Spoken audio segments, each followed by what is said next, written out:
All right, Joe W. Brister, we're going to talk about prepping our pups and pipe now, but I want to talk about the power tools that we use. If you guys are young, you won't remember a grinder that was called a Black & Decker. What a great grinder that was. It was a 9-inch grinder, and the most popular one was called a Wildcat. They were tough. You couldn't hardly tear one up. I've come out of muddy tie-ins and just hose them down with a wand over and over again, and they lasted and lasted and lasted. And I'm mentioning it also because I've seen it in threads lately. People talking about Black & Decker Wildcat grinders. Didn't have any guards on them, okay? 9-inch, and they were heavy. Yes, they were heavy. Too heavy? No, not before we started eating soy. They were not too heavy. I had to use one time when I first started helping, and I couldn't hardly get my t-shirt off that night. But after about a week, I was fine with it. And they cut really good. A 9-inch blade cuts better than a 7, better than a 4, and they were great grinders. But also what it did was it had a big motor. That's what made it heavy. It was like a Cummins diesel versus a gas engine. It had a lot of torque, so it did not have to turn up at 1,000 RPMs or 20,000 like these little ones do. I hate these things, okay, for that reason. Makes them more dangerous to me. This became popular, a 7-inch. Black & Decker went away when soy came in, and these use a 7-inch, and they've kind of become the standard. I've heard people whine about these being too heavy. It's pretty amazing. Times we live in, huh? Your grandpa, everything was better when I was younger. That's what I'm starting to turn into. But these 7-inches, like this one, turn up at 8,500 minimum. And that is higher. I think the Black & Deckers were 6,000, 6,500, whatever they were.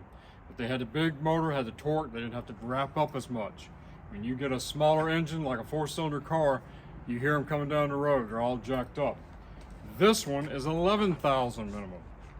And I don't like that, call me crazy. I don't like all them RPMs. You ever seen the movies when somebody's tire comes off? I saw one the other day and it goes zinging down the highway. I think as these got smaller, they got more dangerous, but that's me. When you use these, I want you to notice there's a direction of travel, and that's very important, or it will hurt you when you're doing your coupons. This thing has a little arrow on it, and it's telling you that this wheel turns from the handle outward, like this. This is how it turns. All right, both of them. They both have a little arrow that shows you this is how this wheel turns.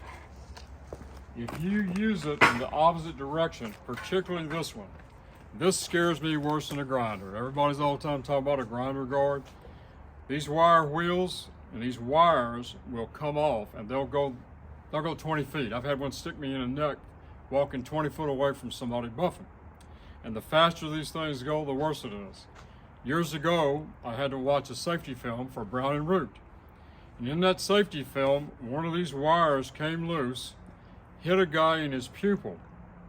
And he left it in for a little while, and I think they were trying to get him to a hospital, if I remember right, and it was painful, so he pulled it out. When he pulled it out, I would have never known this. I'd probably pull it out too. There's a fluid that's in your eye, and it leaked out, and they could not save his eye. I never forgot that. The guy went blind.